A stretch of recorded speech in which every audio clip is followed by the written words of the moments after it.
तुमच्यासोबत मस्त असे तांदळाचे खिचे पापड रेसिपी शेअर करते, पण एकटी असाल ना तरी पण तुम्ही बनवू शकता. सगळ्यात महत्वाचं, हे खिचे पापड लाटायची बिलकुल गरज नाही. त्यामुळे आजची रेसिपी शेवटपर्यंत स्किप न करता बघा.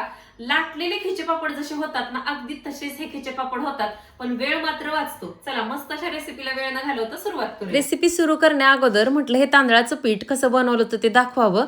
तर 1 किलो तांदूळ स्वच्छ धुवून नीट करून सावलीला सुकवून घेतले होते. त्याच्यामध्ये 100 ग्रॅम इतका साबुदाणा बारीक गॅसवरती भाजून टाकला होता आणि 100 ग्रॅम एवढी मूग डाळ टाकली होती. तुम्हाला साबुदाणा आणि मूग डाळ टाकायचा असेल तर टाका, नाही टाकला तरी चालतो. पण मूग डाळीमुळे ना खूप खमंग होतात ह्या तांदळाच्या पापडे म्हणा किंवा तांदळाचे पळीचे खिचे पापड म्हटलं तरी चालेल. कारण बऱ्याच ताईंकडे करू लागायला कोणी नसतं, एकटीला सगळं करावं लागतं. अशा वेळेस ही रेसिपी खूप उपयोगी आहे.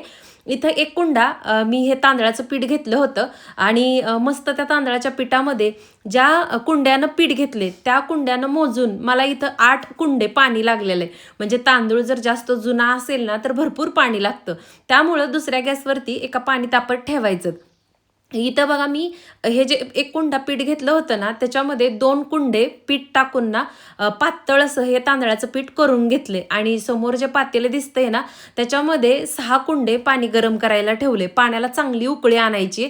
आता या पातेल्यात काय छोट्या सगळं पीठ बसणार नाही, म्हणून मग मी मोठ्या पातेल्यामध्ये ते 6 कुंडे पाणी घेतलं. म्हणजे एकूण 8 कुंडे पाणी मला लागलं होतं. भरपूर म्हणजे जुना तांदूळ असल्यामुळे भरपूर लागलं पाणी. ताटामध्ये इथं 1 चमचा जो पापड खार असतो तो घेतला होता. अर्धा चमचा खाण्याचा सोडा घेतला होता. पोहे खाण्याचे 1.5 चमचा इतकं मीठ घेतलं होतं. मसाल्याच्या डब्यातला छोटा अर्धा चमचा हिंग पावडर घेतली होती आणि पोहे खाण्याचे 2 चमचे इतके देशी गावरान तीळ घेतले होते. पाण्याला उकळी आली ना की सगळं त्याच्यामध्ये टाकून घेतलं.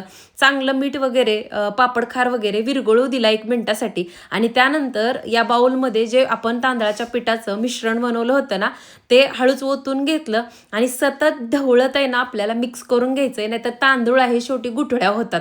जर तुम्ही सतत बारीक गॅसवरती हलवत राहिला ना तर गुठळ्या होत नाहीत. आता समोर जर बघितलं ना पिठामध्ये एक सुद्धा तुम्हाला गुठळी दिसणार नाही. यातलं ना जवळजवळ 2 कुंडे पाणी आहेत ना मी साईडला काढून ठेवलं होतं. ठेवताना 6 कुंडे पाणी उकळायला आणि 2 कुंडे पाणी पिठात टाकून घेतलं होतं. पण 6 कुंड्यातलं 2 कुंडे पाणी साईडला ठेवलं होतं, कारण जास्त झाल्यानंतर आपण काही साईडला काढू शकत नाही. आता इथं जर तुम्ही बघितलं तर पीठ आणखीन घट्ट आहे. या एवढ्या घट्ट पिठाच्या आपण काय पापड्या पळीनं घालू शकणार नाही. म्हणून जे एक्स्ट्राचं 2 कुंड्या उकळलेलं पाणी ठेवलं होतं ना, म्हणजे कुंडे, ते थोडं थोडं करून पळीनं जसे पापड घालता येईल ना अशा पद्धतीनं मी पाणी घातलं. म्हणजे एकूण मला सगळे मिळून 8 कुंडे पाणी लागलं. तुम्ही पण अशा पद्धतीनं सुरुवातीला करत असाल ना तर एका छोट्या वाटीच्या पिठाचे करून बघा. हे पापड खूप छान मस्त होतात. बारीक गॅसवरती साधारणतः 20 मिनिटं हे पीठ मी शिजवून घेतले. ओळखायला येतं आपल्याला शिजल्यानंतर पिठाला एक वेगळीच चकाकी येते. आणि पळीवरती मी दाखवलं होतं बघा, बॅक साईडला पळीच्या जर बोटाने ओढलं तर एकदम मधून रेष तयार होते. मग ओळखायचं की आपलं पीठ ह्या पळी पापडचं छान शिजलं.